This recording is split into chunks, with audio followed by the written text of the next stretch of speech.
Some stories try to do it all: action, mystery, suspense, and emotional complexity, only to end up doing nothing well.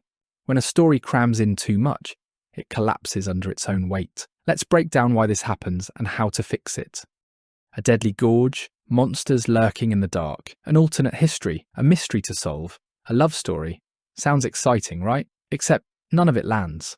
Why? Because when a story juggles too many ideas, none of them get the attention they deserve. Instead of being rich and immersive, it's shallow and unfocused.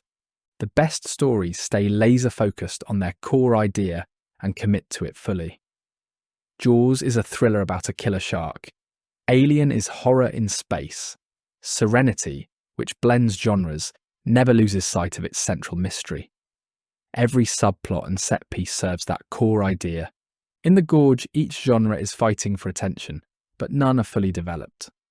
The Gorge skips over the basics, like how the creatures were contained so long, with just 2 snipers keeping them in, or why the airborne contaminant hasn't spread. These unanswered questions pile up, weakening the world building. A tight story is a strong story.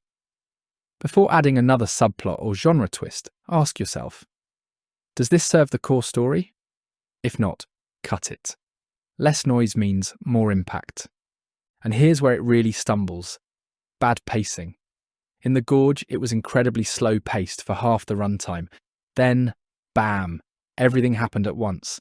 That's not suspense, that's like trudging through quicksand, then getting hit by a freight train. Good pacing is about building momentum. Every scene should push the story forward, whether it's plot, tension, or character growth. For instance, when the film spends too much time explaining the character's backstory, and then later the characters reiterate that same information in their dialogue, it becomes redundant. Wasting time on redundant backstory makes it harder for the audience to stay engaged.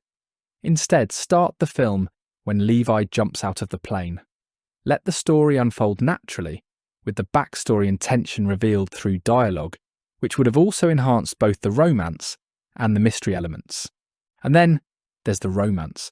The issue here isn't that the characters eventually got together, it's how quickly they declared their love.